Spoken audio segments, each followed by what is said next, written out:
Kalma, are you sure you're okay? Nag-alala ko sa'yo kanina ng todo eh. Okay naman ako. Alam mo, habang nasa biyahe tayo kanina, napag-isip-isip ko na magandang magbakasyon muna kami ng mga bata sa Davao. Talaga? Alam mo, you should visit me there. You should all go. My treat, all expenses paid. Kakahiya naman. Please, Velma, I insist. I'm sure you will enjoy it there. Ganito na lang. Consider it na much-needed breather nyo after sa pinagdaanan yung kaso ni Colleen. Oo nga, no? Para makapag-relax naman kami ng mga bata bago pumasok sa school si Colleen. Alam mo, Velma, iniisip ko palang sobrang excited na ako. Alam mo, matagal ko nang gusto ipakita sa'yo ang mundo ko sa Davao. Which is more laid back and fun. Tay, gusto ko lang pong malaman kung galit kayo sa akin. Anak, huwag mong iisipin yan, ha? Hindi ako magagalit sa'yo. Basta importante, okay ka na ngayon. Tsaka wala ka ng problema. Tay, hindi ba po talaga ako okay? Magiging okay lang po ako, tay, kapag umuwi na po kayo sa atin. Para mabuo na po ulit ang pamilya natin. Pwede ba? Ha? Bitawan mo nga ang asawa ko. Marcel, tama na! Manuel, wala sa usapan na makikipagkita ka pa dito sa mga anak mo. Dito pa talaga? Sa puntod ni Jessica? Kapal naman ang mga mukha niyo. Lalo ka na, Colleen.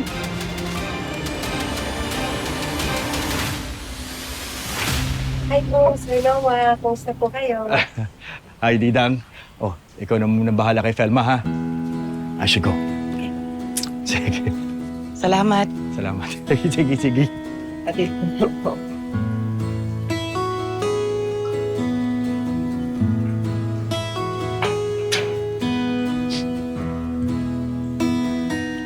Ate Velma, kumusta naman po yung date niyo ni Sir Noah? Date talaga? Napakamalisyosa mo, ha? Teka nga muna, bakit ang tahimik dito? Nasaan yung mga bata? Ay, ate, nagpunta sila ng sementeryo. Dinalaw si Jessica. Tapos diretso daw ng mall after. Bakit hindi nila sinabi? Bakit hindi nila ako sinabihan? Ano to, te? Senior moments? Eh, inimbitahan ka pa nga ni Colleen tsaka ni Andrea kaninang breakfast. Ang sabi mo nga lang, may date kayo. May date, may lakad kayo ni Sir Noah, di ba?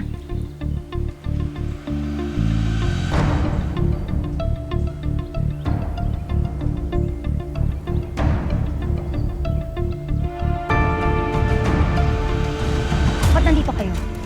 Para magyabang? Dahil dismiss na yung kaso ng Colleen na yan? Ganun ba? Marcel, pwede ba tumigil ka na? Nandito kami para magbigay respeto sa kapatid namin, ha? Nag-offer kami ng prayers. Nagsorry lang naman po ako kay Jessica. Sorry. Sorry. Wala na magagawa yung sorry mo. Patay na yung anak ko. Kasalanan mo. Kung di mo siya inawa, hindi siya mababangga. Marcel, pwede ba huwag mong idiin si Colleen? Wala siyang kasalanan. Tsaka utang na loob, pwede ba? Pwede ba hayaan mo kami makapag-usap? Ano? Bibigyan mo ba kami ng pagkakataon makapag-usap? Kung hindi ako sasama sa'yo pag-uwi.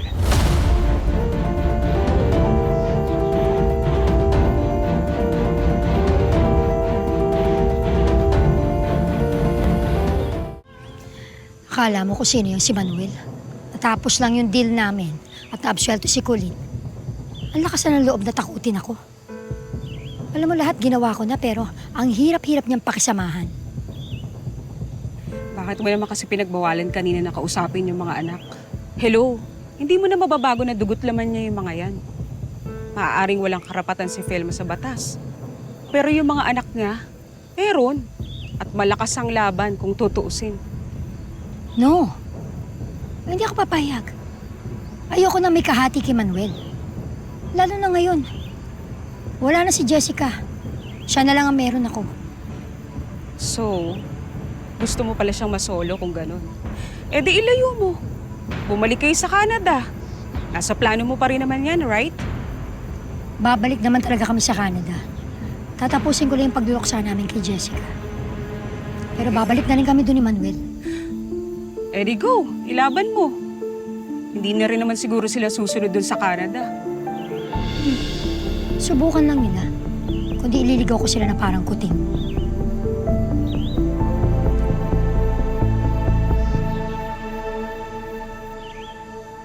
Tay, sorry Nagkagulo pa tuloy dito. Kung alam lang ho namin na kasama niyo si Hazel, edi sana sa ibang araw na lang kami pumunta. Mga anak, pasensya na kung ganito yung sitwasyon natin ngayon, ha. Hindi ko naman kayo gustong saktan, eh. Tsaka, pasensya na rin kung hindi ako nakapagpaalam sa inyo bago ako umalis. Masyado kasing masakit yun, eh. Baka hindi natin kayanin.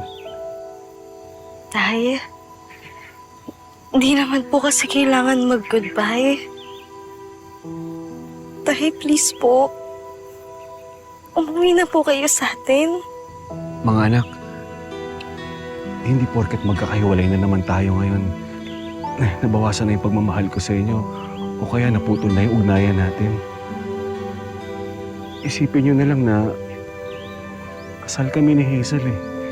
Tapos ngayon na wala na si Jessica, ako na lang yung pamilya niya. Pero alam niyo naman na kayo yung mahal ko, kayo ng nanay niyo. Di ba? Kayo yung laman ng puso ko. Tay, huwag po kayong magpapa-blackmail sa Hazel na yon. Kung tinatakot niya po kayo na magpapakamatay siya, hindi niyo po yun gagawin, Tay, kasi mahal na mahal niya po yung sarili niya eh. Takot niya na lang po, no? Kasi alam niya sa impyerno yung baksak niya sa dami ng kasalanang ginawa niya. Tsaka, Tay, di ba po ang plano niyo po? Iiwan niyo si Hazel? Ipapaanal niyo po yung kasal niyo, tapos babalikan niyo po si nanay. Magiging isang buong pamilya na po tayo ulit. Ano na po nangyari sa plano mo yun, Tay? Anak, pasensya na kung hindi ko muna magagawa yung pangako ko kasi may mga bagay lang ako na kailangang ayusin. Pero lagi akong umaasa at pinagdarasal ko na mabubuo ulit yung pamilya natin. Miss na miss ko na kayo, mga anak. Mahal na mahal ko kayo. Kasabay ng aking luha,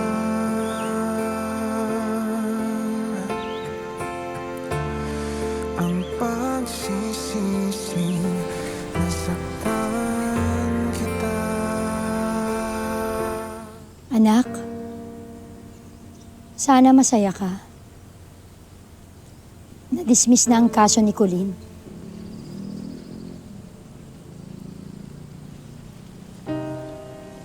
Alam ko naman, kahit na sinasaktan ka niya noon, mas gugustuhin mo pa rin na makalaya siya. Ganon kabuti ang puso mo, anak.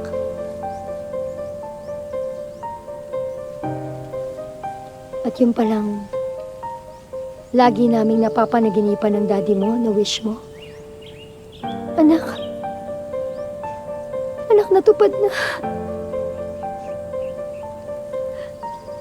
Nagkabalikan na kami ng daddy mo. Magkasama na kami forever. At yes, anak, di na mag-iisa ang mami. Magkasama na kami ng daddy mo. Hindi na kami maghihiwalay. Pangako namin sa iyo.